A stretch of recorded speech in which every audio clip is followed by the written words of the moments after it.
kusir, jadi masing-masing pihak sama-sama dewasa. Ketika saudara AE bicara, saya menyimak. Ketika saya menyimak, yang bersangkutan semuanya menyimak dengan baik. Artinya justru saya sangat bersyukur dengan adanya gelar perkara khusus ini difasilitasi oleh Polda Metro Jaya, sehingga terang benderang, karena memang yang saya bahas ini adalah, yang saya laporkan ini adalah dugaan tindak pidana pencemaran nama baik dan atau fitnah kepada saudara Arif Edison dan kawan-kawan. Oke? Nah, kenapa sih? Ya itu tadi kita bahas, muka saya ditutup pakai lakban hitam, dibilang John Elbert menipu 1,8 miliar, dia gugat, dia cabut gugatannya, terus nggak konsisten ini orang. Lu mau pansos dia mau pansos sama saya ini melebar kemana-mana, terus bahas mobil saya cuma satu atas nama saya, sisanya bukan punya saya. Berbuah laporan polisi di Polres Jakarta Selatan, udah dipanggil tuh Arif Edison juga udah dipanggil itu, ya kan. Terus kemarin alamat pribadi saya di posting di media sosial gitu ya, itu kan dampaknya dia nggak pikir panjang gitu. Kalau ada orang yang mau jahat sama saya, sama keluarga saya, bagaimana? Siapa yang mau bertanggung jawab?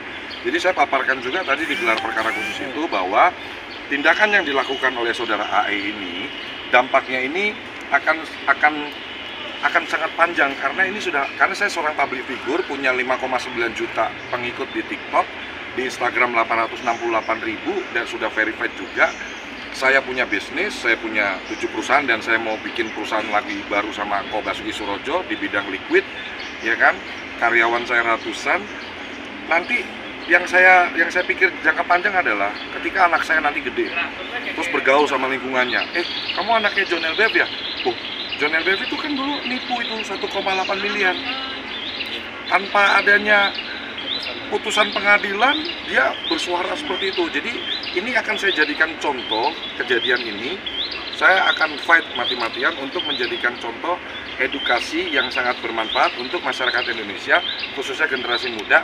Kebebasan berpendapat itu sangat dilindungi oleh negara ini.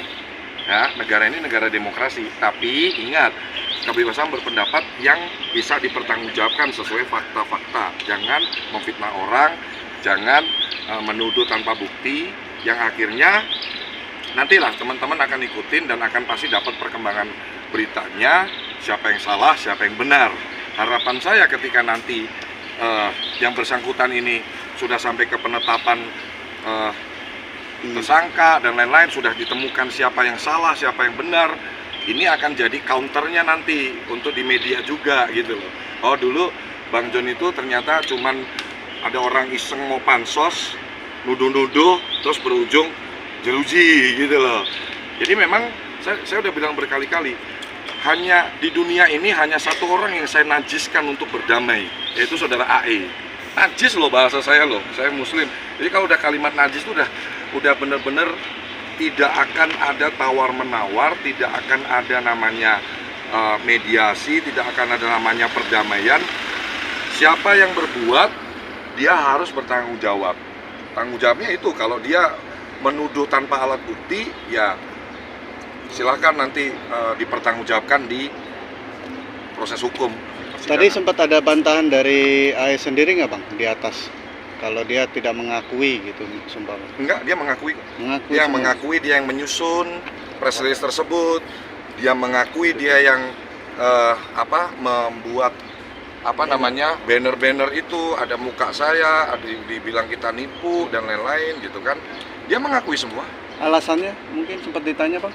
Alasannya katanya tadi biar tidak ada kliennya aku nggak, jawabannya kayak orang ini sih, kayak orang menurut saya ya kayak orang ngigo sih. Jadi saya nggak bisa menyimpulkan maksud dan tujuan saya. Kalau abang tanya ke saya, kira-kira motifnya dia apa ya, pansos. Karena suka nggak suka ya, kamu nyebut nama orang yang lagi viral, lagi punya pengikut banyak, ya orang akan lirik, ngebahas apa sih tentang orang itu, kan gitu aja. Tapi kan sekarang kalau saya lihat trennya, aktivitas di media sosial dia juga nggak ada yang nonton, nggak ada yang komen, nggak ada yang ini kan. Udah, orang sekarang udah pinter masyarakat publik udah pinter. Tadi pada saat gelar perkara khusus sendiri sudah apakah ada menemukan bukti baru yang akhirnya Untuk secara gelar khusus ya pembuktian memang sudah ada di penyidik ya, tinggal di hadapan dari Wasidik, dari tim pengawas Polda Metro Jaya, dari bidang hukum dan ahli tadi Prof. Suhandi Cahaya, kita memaparkan bukti-bukti yang telah ada di tahap lidik dan sidik gitu. Jadi bukti-bukti itu kita paparkan dari pengadu, dari teradu, gelar khusus sudah dipaparkan masing-masing dan diberikan hak-hak jawab, hak berbicara, hak jawab. Lalu dari tim pengawas, dari tim kepolisian juga menanyakan secara langsung bergantian. Dan ini ada 2 sesi ya. Sesi pertama antara ada pelapor, ada pengadu dan teradu, dan sesi 2 pendalaman oleh pihak kepolisian seperti itu. Dan memang sudah diatur ya di Perkap Kapolri ya mengenai mekanisme gelar khusus seperti itu. Saya melihat wajah kegelisahan dari saudara AE, saya melihat wajah kepanikan, saya melihat wajah ketakutan ketika tadi saya berhadapan di satu meja ya. Ya, kembali lagi dunia ini sangat adil kok. Artinya apa? Siapapun yang berbuat tidak benar, berbuat tidak baik, konsekuensinya ya pasti ada gitu loh. Nggak mungkin kita nanam biji jeruk tumbuhnya pohon mangga. Kamu nanam hal yang baik akan menuai hal baik, kamu menuai hal yang buruk, kamu akan menuai hal yang buruk. Dan saya pastikan saya tidak akan hentikan perkara ini, saya tidak akan pernah mencabut laporan ini. Ini statement resmi saya, Henry Kurniadi atau John LBF. Tidak akan pernah saya maafkan.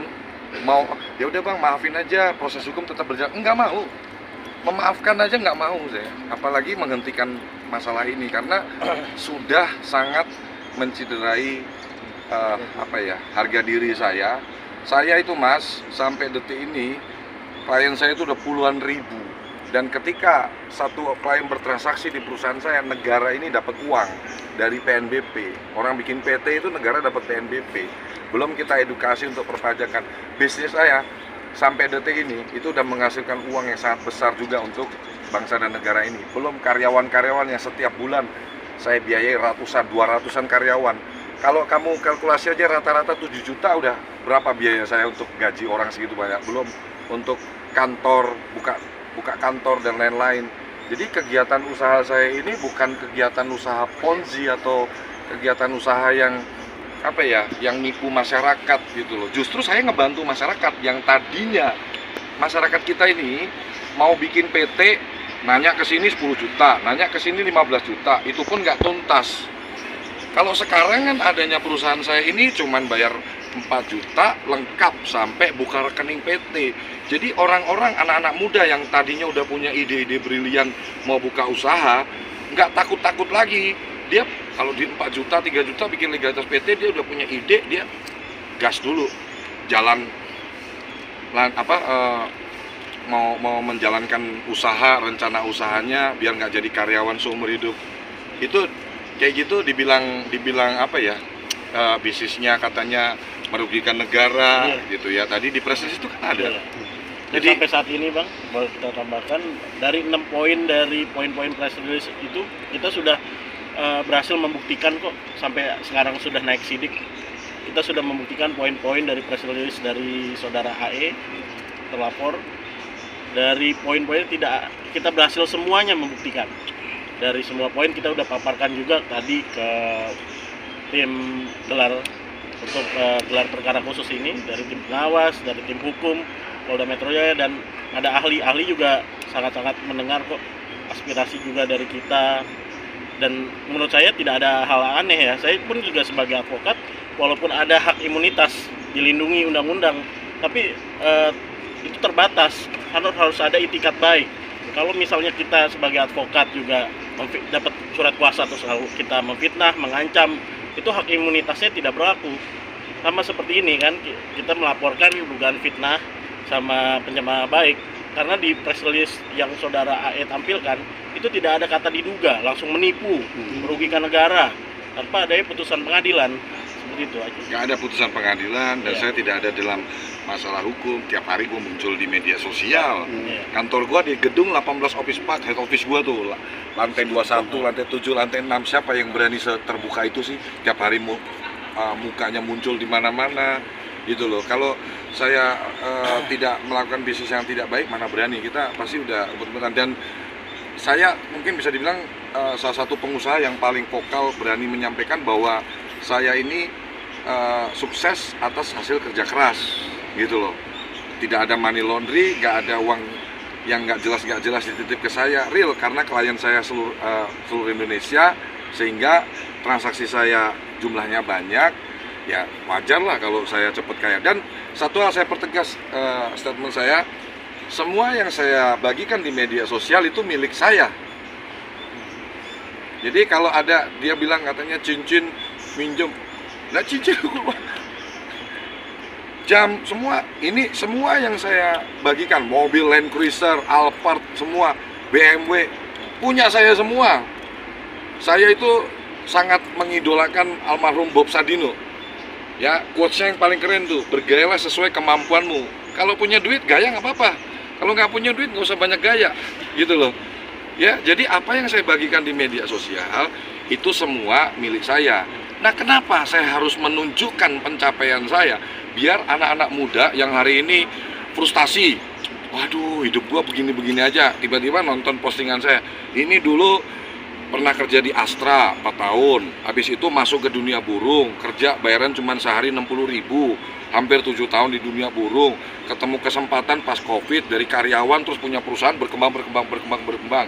Artinya pasti ada nilai-nilai positif yang bisa diambil generasi muda ini, bahwa sukses itu hak semua orang.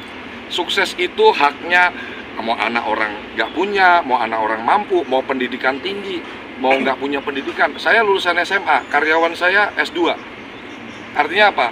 Semua orang berhak sukses di republik ini. Contohnya siapa? John LBF, nggak punya apa-apa, kere, gelandangan. Sekarang punya ratusan karyawan, punya mobil, punya rumah, ya, punya perusahaan, baru buka coffee shop juga, gitu loh. Dari apa sih? Kerja keras, nggak ada bisnis money laundry, nggak ada tipu-tipu, nggak ada merugikan masyarakat, justru membantu masyarakat dan membantu negara dapat pendapatan. Bang, tadi sempat ketemu, sempat mengucapkan permohonan maaf nggak dari AE sendiri? Enggak ada. Atau salaman? Malah begitu, agak songong sih kalau tapi nggak apa-apa lah kayak gitu. Tadi ada sempet, ayo di luar aja kalau mau debat, di luar aja. Ngapain saya debat di luar sama dia? Bang,